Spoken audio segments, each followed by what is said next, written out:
এইদিকে কোথায় যাচ্ছ তুমি? মেলা যাচ্ছ ঘুরতে? বন্ধুরা আজকে পয়লা বৈশাখের দিন আমরা বেরিয়ে পড়েছি এবং আমরা যাচ্ছি মেলাতে। স্মৃতির মোড়ে মেলা বসেছে, যেটি প্রত্যেক বছরই বসে এবং সেই মেলায় যাব এবং আপনাদের পুরো ডিটেলসে দেখাবো। আশা করছি আপনাদের ভালো লাগবে, সঙ্গে থাকবেন।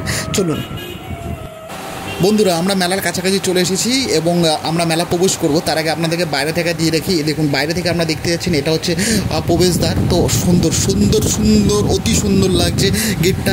এবং এটা হচ্ছে হস্তশিল্প মেলা এবং স্মৃতির মোড়ে হস্তশিল্প মেলা প্রত্যেক বছর হয়।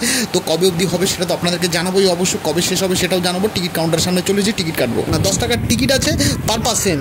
চেষ্টা করবো একটু হালকা করে, যদি ঘুরে যাওয়া যায় তাহলে 1 টাকা বেঁচে যাবে, বাট না, এরকম করবো না। 3টে টিকিট কাটবো। ফ্যামিলি নিয়ে এসেছি তো, বন্ধু বান্ধব নিয়ে আসতে একবার চেষ্টা করতাম, বাট না।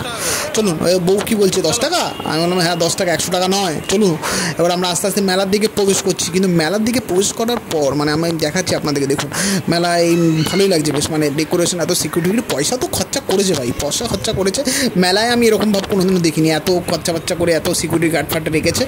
ওই তো ওরে বাবা, এখানে কি দেখাচ্ছে দেখো, লাইটে তো চন্দননগরের লাইট দেখতে পাচ্ছি স্মৃতির মোড়ের মেলায়। বাহ, চলো না ভেতর দিকে যাই। তো বন্ধু মাঝখানে একটা কথা বলে দিই, যদি আমার চ্যানেলটা ভালো লেগে থাকে তো প্লিজ লাইক, শেয়ার এবং কমেন্ট, সাবস্ক্রাইব সব কিছু করে দেবেন, ঠিক আছে? তো আমরা ডেটটাও জানাবো কিন্তু কত তারিখ অবধি মেলাটা চলবে। বন্ধুরা আমরা দেখতেই পাচ্ছেন এখানে বাংলাদেশের শাড়ি মানে বিশ্ববিখ্যাত। কিন্তু আমি কিন্তু দুটো লেডিস সঙ্গে করে এনেছি, তাই জন্য আমি কোনো মতেই এই শাড়ির দোকানে ঢুকবো না। ওকে, তো ভেতরে ঢুকে আপনাদের দেখানোর কোনো ইচ্ছা আমার নেই। আমি হালকা করে সাইড দিয়ে চলে যাবো। যদি আপনাদের মনে হয় আপনারা কিনবেন তো চলে আসতে পারেন। মেলায় এখনও অবধি অতটা ভিড় হয়নি, আস্তে আস্তে ফাঁকায় আছে, কিন্তু আমারও ভালো হয়েছে। এদেরকে নিয়ে আস্তে আস্তে ফাঁকায় মেলাটা ঘুরে নিয়ে গেলে খুব ভালো হবে। আস্তে আস্তে ভিড়টা হবে সন্ধ্যা হলে।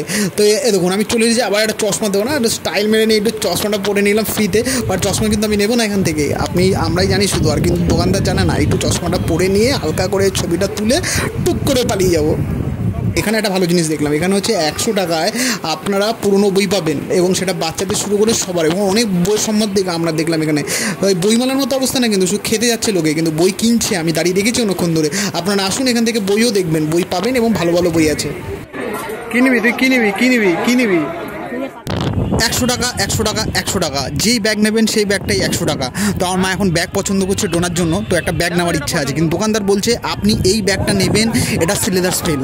এই কথা শোনার পর আমি মার কানে বললাম, মা আর কথা বাড়িও না, শিগগিরই একটা ব্যাগ নিয়ে নাও। ব্যাগ নিবি? মা রীতিমতো পছন্দ করে ফাইনালি একটা সিলেদার্সের ব্যাগ পছন্দ করে নিয়েছে মাত্র 100 টাকায়। আমিও 100 টাকা পেমেন্ট করে দিয়েছি কাকাকে, কাকাও খুশ, আমিও খুশ। এইবার অন্যদিকে বন্ধুরা আমি ভাবছি এই যে বিল্ডিংগুলো দেখছেন, সামনের বছর এখানে একটা ফ্ল্যাট কিনে নেবো। তাহলে কি হবে? সুবিধা একটাই হবে, সামনের বছর ঘর থেকে বেরিয়ে একদম মেলায় এই হ্যাপা করে গাড়ি ঘোড়া করে আসার কোনো সমস্যা হবে না। বন্ধুরা সত্যি মেলায় আসলে খুব ভালো লাগে। তো এইসব মেলায় আসলে আরও বেশি ভালো লাগে। 10 টাকার মাল 50 টাকা দিয়ে কিনতে কি ভুল বলে যাই হোক, আমি ভুল বলে ফেলেছি। তো আপনারা আসুন, এখানে কিনুন, কেনাকাটা করে পয়সা খরচা করুন। আপনার পয়সা আপনি খরচা করবেন, আমার কি তাই। বন্ধুরা আমরা এবার আস্তে আস্তে চলে এসেছি চিলড্রেন পার্ক মানে বাচ্চাদের খেলার জায়গা। তো এখন আপনারা মেলাতে বাচ্চাকে খেলাতেও পারবেন, মানে আপনি তো মাঠে ঘাটে নিয়ে খেলাবেন না বাচ্চাকে, আপনার বাচ্চারা মাঠে যাবে না। আপনার বাচ্চা না মিনস আপনি মাঠ কোথায় পাবেন? আপনাকে দোষ দিয়ে লাভ নেই, মাঠ তো নেই। আগে ছোটোবেলায় আমরা কী করতাম, মেলায় আসতাম, জিলিপি খাবো, মিকি মাউস চড়বো, নাগরদোলনা চড়বো, ঘুরবো, ঘাড়বো, ফুচকা খাবো। এখন বাচ্চাদের নিয়ে এসেছে কোথায়? প্লেগ্রাউন্ড, এখানে খেলার জন্য। আপনি খেলুন বাচ্চাকে, আর আপনি বাইরে দাঁড়িয়ে থাকেন, তাও আবার খাঁচার মধ্যে। খুব ভালো প্রচেষ্টা, ঠিক আছে, ধন্যবাদ। বা মেয়েকে দেখালাম, তুই কি এরকম করে খেলবি নাকি মাঠে যাবি? কিছু বললো না, ঠিক আছে, ও বড় হোক, তারপর দেখা যায় কী করা যায় ওকে নিয়ে। তো আপনাদের এটা দেখিয়ে দিলাম, পয়সা দিয়ে এখানে ঢোকাবেন এই খাঁচার মধ্যে, তারপরে কিছুক্ষণ ফেলা করবেন। আপনি বাইরে থেকে দেখবেন আপনার বাচ্চাকে খাঁচার মধ্যে খেলছে, তারপর খাঁচা থেকে বের করে নিয়ে তারপর মেলা দিয়ে ঘাড়িয়ে নিয়ে চলে যাবেন। বন্ধুরা প্রচুর কথা বলে ফেলেছি, প্রচুর জোরে জলসটা বেঁচে কিছু খেতে হবে। তো মা বললো তাহলে একটা তুই কাজ কর, ওখানে লস্যি পাওয়া যাচ্ছে, লস্যি খেয়ে নে। তাই আমি বললাম লস্যি খাবো, ঠিক আছে চলো লস্যি খাই, সবাই মিলে একটু লস্যি খাই। তো ওকে কি বললাম, দাদাকে কি বললাম, দাদা আপনার লস্যি কত করে? বলছে লস্যি তো আছে, তার সঙ্গে আরও অনেক কিছু আছে। তো আমি বললাম ঠিক আছে, অনেক কিছু আপনার কাছে রাখুন, আমাকে একটা ম্যাঙ্গো লস্যি দিন আর একটা প্লেন লস্যি। খেলাম, খাবার পর ভালোই লাগলো। মানে লস্যিটা না, বোতলটা দেখুন কত সুন্দর ডিজাইন। তো এটারই পয়সা 50 টাকা। ভেতরে যে জিনিসটা আছে সেটা খুব সুন্দর, খেয়ে খুব সুন্দর লেগেছে, মানে খুব সুন্দর। বোতলটার সঙ্গে হাতে করে নিয়ে স্টাইল মেরে খেতেই খুব ভালো লেগেছে। আপনারা বুঝতে পারছেন, কোনো অসুবিধা নেই। এর থেকে বেলঘড়িয়া স্টেশনের 10 টাকা লস্যি এর থেকে 100 গুণ ভালো। আমার মেয়ের কিন্তু আমার থেকে 100 গুণ টেস্ট ক্ষমতা বেশি, তাই জন্য একবার খাওয়ানোর পর মুখটা কিরম করে ঘুরিয়ে নিচ্ছে। এখন কিন্তু জোর করে প্রচেষ্টা চালানো হচ্ছে ওকে খাওয়ানোর, বাট ও খেতে চাইছে না, ও বুঝে গেছে। আমার বউ মাঝখান থেকে একটা জিনিস বলে ফেলেছে, হাত দিকে খুব ভালো, কারণ পয়সা দিয়ে কিনে খেয়েছে। খারাপ ফিডব্যাক দিলে কেমন লাগে বউ আমাকে পরে জানাচ্ছে, বাট আমাকে সাহায্যে তুমি খাবার খেতে পারছি না, পাই বলছি। আমি কেন, তুমি খাও। মা ডোনাকে বোঝানোর চেষ্টা করছে যে বেলঘড়া শেষে 20 টাকার 10 টাকা লস্যি কতটা সুন্দর, 10 টাকা লস্যির কী কী জিনিস দেওয়া থাকে এবং 20 টাকার মধ্যে কী কী দেখা যায় সেগুলো বলছে। তো ভাই যাই হোক, ওকে বোঝানোর চেষ্টা কমপ্লিট। বন্ধুরা, এই মেলাতে আমার সবচেয়ে বেশি ভালো লেগেছে যেগুলো হচ্ছে এতগুলো মানে বাচ্চাদের থেকে বড়দের এতগুলো রাইড আছে, যেগুলো আপনার চলে সত্যি খুব ভালো লাগবে। তো সত্যি এই জিনিসটা প্রশংসনীয়, এবং একটু রেট হাই থাকতে পারে একটু, যেহেতু জায়গা বিশেষ দাম হতেই পারে বেশি। যেহেতু আপনি শীতির মোড়ে এখানে মেলা এসেছেন, এটা তো আর গ্রামের দিকে মেলা না যে আপনি কম দামে সব কিছু পাবেন, সেটা নয়।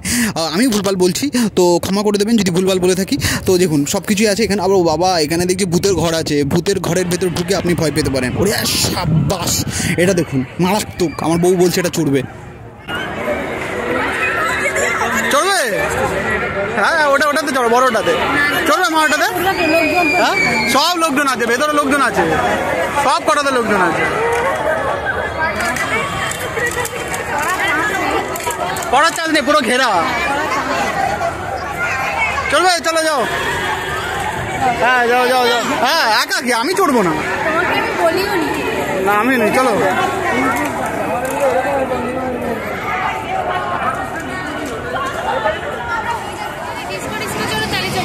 না না, আমি কিচ্ছু চলবো না। ম্যাডামকে বলে দিয়েছি, টিকিট কেটে দিয়েছে, আপনি দুগ্গা করে ও যান, আপনি নাগরদোলনা চলুন। কোনো ইচ্ছা আমাকে নেই, আমাকে কোনো রিকোয়েস্ট আপনি করবেন না। তো একটাই রিকোয়েস্ট ছিল, আপনি ওপর থেকে একটু ভিডিও করবেন। পরে এসে বলছে আমি না ভিডিওটা করিনি, ভয় পাচ্ছিলাম। বন্ধুরা, দেখতে পুরো মাকড়সার মতো লাগছে, দেখুন এরকম করে মাকড়সার মতো সব রয়েছে। ওখান থেকে যদি একটা সাট করে যদি ছিটকে যায় তো আমার মনে হচ্ছে বিধাননগর অব্দি পৌঁছে যাবে। মেলা চলতে চলতে হট করে আমার মা দাঁড়িয়ে গেছে, দাঁড়িয়ে গিয়ে আমার বউয়ের সঙ্গে দাঁড়িয়ে দেখছি একটা সিগারেটের মতো কিছু নিয়ে খাওয়ার চেষ্টা করছে। আমি বললাম কী এটা? মা বলছে ছোটোবেলায় এই সিগারেটটা আমি খেতাম। আমি বললাম কী বলছো তুমি? বলছে হ্যাঁ। আমি বললাম কী দেখি? ও বাবা, পরে খুলে দিকে যার চাটনি, মানে চাটনি না আচার, ওই গুঁড়ো টাইপের থাকে, ওটা খায়, আর সিগারেটের মতো দেখতে। আমি যে আজব কায়দা তো ভাই। সিগারেট এই আচারের দোকানটা থেকে সত্যি আমার জিভে জল ঝরে। কী আচার নেই, সব আছে সব। আপনারা চলে আসুন, আচার খেয়ে যান এখান থেকে।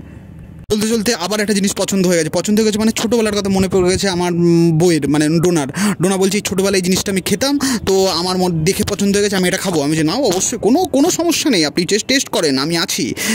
বন্ধুরা, আমরা এখন দাঁড়িয়ে আছি প্যারিস পারফিউম কাউন্টারে। এখানে আপনারা 300 টাকা থেকে শুরু করে পারফিউম পাবেন। তো যদি চান আপনারা এখানে এসে নিজের পছন্দ মতো পারফিউম নিয়ে যেতে পারেন।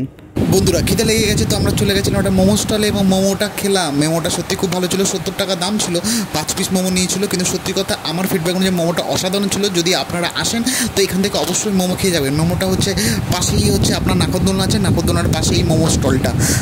মারও কেমন লেগেছে? মা খেয়ে বলছে অসাধারণ লেগেছে। ভালো মোমো, ভালো তো। দেখুন বন্ধুরা, আস্তে আস্তে ভিড় হয়ে গেছে, আমরা ভালো কাজ করেছি, আগে এসে পুরো মেলাটা ঘুরে নিয়েছি। তো আপনাদের একটা জিনিস জানি নাকি, এই মেলাটা অবশ্যই আমরা যতটুকু শুনেছি 21 তারিখ অবধি মেলাটা চলবে। তো আপনারা আসুন, 21 তারিখের আগে যদি আমার ভিডিওটা পাবলিশ হয়ে যায় তো অবশ্যই আপনারা এখানে মেলাটা দেখতে পারবেন, না হলে নেক্সট ইয়ার। তো অসংখ্য ধন্যবাদ সঙ্গে থাকার জন্য, এতক্ষণ ধরে আমার ভিডিওটা দেখার জন্য। তো ব্লগটা আজকে আমরা এখনই শেষ করতে চলেছি। আশা করছি আপনাদের ভালো লেগেছে। যদি ভালো লেগে থাকে তো প্লিজ চ্যানেলটি সাবস্ক্রাইব, লাইক এবং শেয়ার করবেন, এবং কমেন্ট করে অবশ্যই জানাবেন আপনাদের কেমন লেগেছেন। আজকে এত দূরই, অসংখ্য ধন্যবাদ, টাটা।